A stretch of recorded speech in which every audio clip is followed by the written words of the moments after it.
সম্মানিত দর্শক, আসসালামু আলাইকুম। আসলাম ARB টিভির পক্ষ থেকে সবাইকে স্বাগতম। আশা করছি সকলেই অনেক ভালো আছেন। আজ আমি আবারও নতুন একটি টিউটোরিয়াল ভিডিও নিয়ে আপনাদের সামনে হাজির হয়েছি। তো আমার টিউটোরিয়াল বিষয় হচ্ছে 3 ফেজ মোটর। আমরা 3 ফেজ মোটর অনেক ব্যবহার করে থাকি। ইন্ডাস্ট্রিতে বেশিরভাগ সময় দেখা যাচ্ছে বেশিরভাগ মেশিনগুলোতেই 3 ফেজ মোটর কানেকশন করা থাকে। তো 3 ফেজ মোটর দ্বারা বিভিন্ন মেশিন কন্ট্রোল করা হয়। তো এই মোটরগুলো অনেক সময় নষ্ট হয়ে যায় এবং অনেক সময় জ্যাম হয়ে যায়, বিভিন্ন ধরনের সমস্যা হয়ে থাকে। তো সেই মোটরগুলো অনেক সময় আমরা খুলে নিয়ে আসি মেশিন থেকে, এনে আমরা অনেক সময় টেস্ট করি। টেস্ট করার জন্য সেটা ওয়ার্কশপে নিয়ে আসা হয়।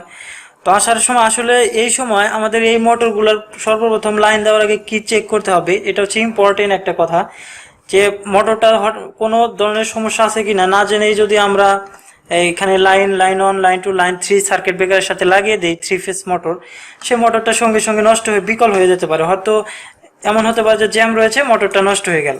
তো সম্মানিত দর্শক, আমরা এখানে কি টেস্ট করা উচিত সেই বিষয়ে আমি আপনাদেরকে ধারণা দেওয়ার চেষ্টা করব। আশা করি সম্পূর্ণ ভিডিওটি দেখলে সকলেই উপকৃত হবেন। তো সর্বপ্রথম এখানে নেম প্লেটে আমরা দেখব যে এই মোটরটি স্টার বা ডেল্টাতে চালানো যাবে কিনা। তো এখানে কিন্তু দেখেন যে এখানে লেখা রয়েছে স্টার কানেকশনে এটাকে চালাতে হবে। এটা আসলে ডেল্টাতে দেওয়ার জন্য না, কারণ এটা 3 ফেজ মোটর, বাট এটা আসলে কয়েলটাও সিঙ্গেল ফেজের ভোল্টেজে এরকম ওয়াইন্ডিং করা রয়েছে। তো যদি এটা 3 ফেজ মোটর বাট ডেল্টাতেও সিস্টেমে যদি ওয়াইন্ডিং করা থাকতো তাহলে সেটা চালানো যেত। এখানে 380 ভোল্ট পর্যন্ত সাপ্লাই দেওয়া যাবে। তো সেটা হচ্ছে 380 ভোল্ট দিলে সেটা স্টার কানেকশনে দিতে হবে। যেমন এই মোটরটা যদি আমরা যে সমস্ত দেশে 120 ভোল্টেজ অর্থাৎ 110 ভোল্টের লাইন, সেখানে কিন্তু আবার আমরা এটা ডেল্টাতে চালাতে পারবো। এটা একটা ইম্পর্টেন্ট কথা, সকলেই শুনলে হয়তো খুশি হবেন যে আসলে এই ধরনের মোটরগুলা কিভাবে চালানো যায়। যেমন আমরা বাংলাদেশের জন্য শুধু এই মোটরটা তৈরি করা হয়নি, এই মোটরটা আমার অন্য দেশেও চালানো যেতে পারে, কারণ এই মোটরটা যে মেশিনের সাথে লাগানো ছিল সেই মেশিনটা শুধু বাংলাদেশে চলবে বিষয়টা তা না। যদি অন্য দেশে চলে তাহলে কিন্তু এই মোটরটা ডেল্টাতেও কানেকশন করা যাবে। তো আমাদের দেশের জন্য এখানে মোটরটা এটা আসে স্টার কানেকশন করে চালাতে হবে। এবং মোটরটিতে আসলে কি কি চেক করে নিতে হবে লাইন দেওয়ার আগে সেই বিষয়টি আমি আপনাদেরকে দেখিয়ে দেব। আশা করি সকলে বুঝতে পারবেন। এবং এই মোটরটি স্টার ডেল্টা কিভাবে করা হয় এবং স্টার ডেল্টা রিভার্স ফরওয়ার্ড কিভাবে করা হয় আমি সবই এই ভিডিওতে আপনাদেরকে দেখিয়ে দেব। তো সম্মানিত দর্শক, এখানে এটাকে আমরা খুলে ফেলেছি। তো প্রথমত এই মোটরটা যখন আমাদের হাতে আসবে, যেমন আমার হাতে এসেছে, আমি এখন কি চেক করব। এই মোটরটি আমার হাতে আসার পরেই আমার যেটা করণীয়, এই মোটরটির নেম প্লেটটা আমি দেখলাম। নেম প্লেটটি দেখার পরে এখানে আমার যেটা করণীয় সেটা হচ্ছে যে আমার এই টার্মিনালগুলো আসলে কিভাবে এখানে লাগানো রয়েছে, টাইট আছে কিনা সেটা আমি দেখব। তো এগুলো যথেষ্ট পরিমাণ টাইট রয়েছে, কারণ এটা আসলে টাইট থাকারই কথা, কারণ এটা কেউ খোলেনি। এখন আমি এখানে দেখেন স্টার কানেকশন করা রয়েছে। এখানে পাতি দিয়ে 3টি টার্মিনাল U2 W2 এবং এইখানে V2, এটা কিন্তু শর্ট করা রয়েছে অর্থাৎ স্টার কানেকশন। এবং এই পাশে সাপ্লাই দেওয়ার জন্য এখানে U1 V1 W1 3টে প্রান্তই রয়েছে। এখন আমরা এটাকে চেক করব কি, আমার কাছে একটা মিটার রয়েছে, অ্যাভোমিটার। এই মিটারটি দিয়ে আমরা মূলত রেজিস্ট্যান্স চেক করে নিতে পারি যে প্রত্যেকটা কয়েল ঠিক আছে কিনা, অর্থাৎ এইখানে এবং এইখানে আমরা ধরলে একটা রেজিস্ট্যান্স দেখাবে। এখানে দেখতে পাচ্ছেন যে রেজিস্ট্যান্স দেখাচ্ছে, এখানে 8 ওহম দেখাচ্ছে। এবং এখানে তো আসলে কমন, এগুলো তো কমন। তো এই পাশে আমরা চেঞ্জ করলে আবার এটার রেজিস্ট্যান্স দেখাবে। এখানে সেম রেজিস্ট্যান্সই হওয়ার কথা, এখানে দেখেন 8ই দেখাচ্ছে। এবং যেহেতু এটা নতুন মোটর, পুরাতন মোটর কয়েল বাদলে অনেক সময় 1-2 ওহম কম হয়ে যায়। তো এখানে এটা অর্থাৎ কয়েলটা কিন্তু ভালো আছে। এর মানে আমরা এটা দেখতে পাচ্ছি, প্রথমে দেখলাম এইভাবে যে মোটরটার শব্দ কেমন হচ্ছে। যদি শব্দ ভালো হয় তাহলে বেয়ারিং ভালো আছে বা গ্রিস টিস এগুলো দেওয়া ঠিক আছে। এর মানে মোটরটা ভিতরে মসৃণ, এটা স্মুথ আছে, অর্থাৎ এটাতে মেকানিক্যাল কোনো সমস্যা নাই। এখন কয়েল ঠিক আছে কিনা সেটা আমরা দেখব। তো কয়েল আমরা এটাকে দেখলাম ঠিক রয়েছে, এটাতেও দেখলাম ঠিক রয়েছে, এটাতেও দেখলাম ঠিক রয়েছে। এখন আরও একটি ইম্পর্টেন্ট কাজ, সেটা হলো আমাকে বডি দেখতে হবে, অর্থাৎ বডিতে কোনো জায়গায় শর্ট হয়ে গেছে কিনা। তাহলে বডির আমরা এইখানে ধরতে পারি এবং এই স্টার কানেকশনে ধরলে তিনটের সাথে আসবে, এবং এখানেও আলাদা করে ধরতে পারি। এখন কিন্তু বডি নেই।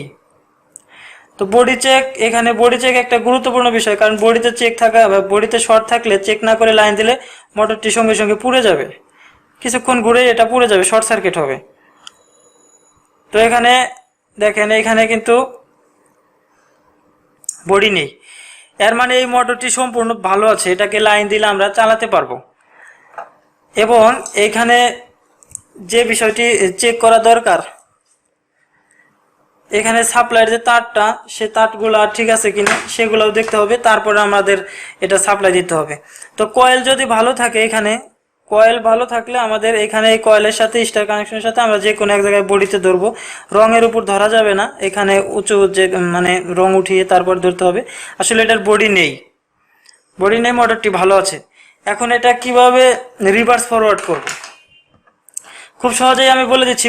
ম্যানুয়াল ভাবে যদি আমরা করতে চাই, রিভার্স ফরওয়ার্ড অনেক ধরনের কন্ট্রোলিং সার্কিট আছে, সেখানে দ্বারাও করা যায়। তো আমরা যেটা করব এখন, যেমন সার্কিট ব্রেকারের এখানে থেকে যদি আমরা লাইন 1 ধরি, লাইন 2 ধরি, লাইন 3, এইভাবে কানেকশন করার পরে এটাকে আমরা জাস্ট, যেমন এই লাইন 1টা লাইন 2তে দেব এবং লাইন 2টা লাইন 1এ দেব, তাহলে এটা রিভার্স ফরওয়ার্ড হয়ে গেল। আমি আশা করি বুঝতে পারছেন। আমি আবারও বলে দিচ্ছি, যেমন একটা সার্কিট ব্রেকার এখানে তিনটার সাথে তিনটা আমরা লাগাবো, লাইন 1, লাইন 2, লাইন 3 বর্তমানে লাগানো রয়েছে। এটা যদি আমাদের এই দিকে ঘুরে, তাহলে যদি আমরা উল্টো দিকে ঘুরানোর দরকার হয়, তাহলে এই লাইন 1টা লাইন 2-র জায়গায় দেবো, অর্থাৎ এটাকে এই দিকে আনবো, লাইন 2টা 1 হয়ে গেল, লাইন এখন এটা 1, 2, 3, লাইন 1, লাইন 2, লাইন 3, এই মোটরটি তখন উল্টো দিকে ঘুরবে। আশা করি বুঝতে পারছেন, এটা হচ্ছে রিভার্স ফরওয়ার্ড করার সিস্টেম ম্যানুয়ালি। এখন স্টার ডেল্টা যদি আমরা করতে চাই, তাহলে আমি শর্টকাটে আপনাদেরকে দেখিয়ে দিচ্ছি। এখানে যে ধরনের মোটরগুলা স্টার ডেল্টা করা হয়, এই ধরনের মোটরগুলাতে এখানে পাতি দিয়ে দেয়। এই পাতি এইখানে জাস্ট, এই পাতিটা আমরা এখানে এখন স্টার কানেকশন সিস্টেমে রয়েছে, এই পাতিটা খুলবো। এই পাতিটা খোলার পরে জাস্ট আমরা, যদি পাতি না থাকে তাহলে তাও হবে। এটা যদি আমরা সরাসরি ডেল্টাতে দিতে চাই, কিন্তু এই মোটর ডেল্টাতে আসলে দেওয়া যাবে না, আমি আগেই বলেছি।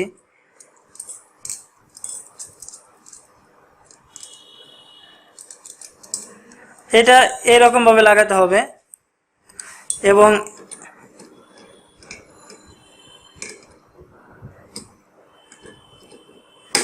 এটাকেও খুলতে হবে, অর্থাৎ স্টার প্রান্ত যেটা করা সেটাকে ছাড়াতে হবে।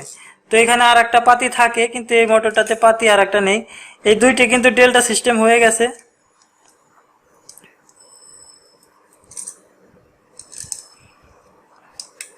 এটা ডেল্টা সিস্টেম হয়ে গেছে।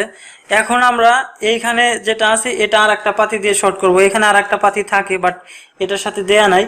যদি আমরা পাতি না থাকে, তাহলে তার দিয়ে শর্ট করে দিলেও এটা ডেল্টা হয়ে যাবে, কিন্তু এটা আসলে ডেল্টাতে চালানো যাবে না। আমি জাস্ট আপনাদেরকে বোঝানোর জন্য এখানে দেখিয়ে দিলাম।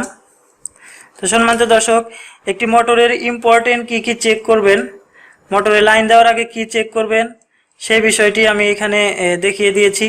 এবং মোটরের বডি আছে কিনা সেটাও কিন্তু আমি এখানে দেখিয়ে দিয়েছি। এবং কিভাবে খুব সহজে রিভার্স ফরওয়ার্ড করবেন এবং স্টার ডেল্টা করবেন, সে বিষয়টিও আমি এখানে দেখিয়ে দিয়েছি।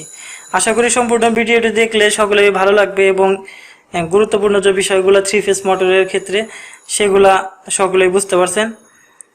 আশা করি সম্পূর্ণ ভিডিওটি দেখে সকলের ভালো লাগছে। যদি সম্পূর্ণ ভিডিও দেখে ভালো লাগে, তাহলে প্লিজ একটা লাইক দিয়ে যাবেন এবং এই ধরনের আরো নতুন নতুন ভিডিও পেতে চ্যানেলটি যদি সাবস্ক্রাইব করে না থাকে, তাহলে সাবস্ক্রাইব করে আসলাম এর ভিডিওর সাথে থাকুন। সুস্থ থাকুন, ভালো থাকুন, আল্লাহ হাফেজ।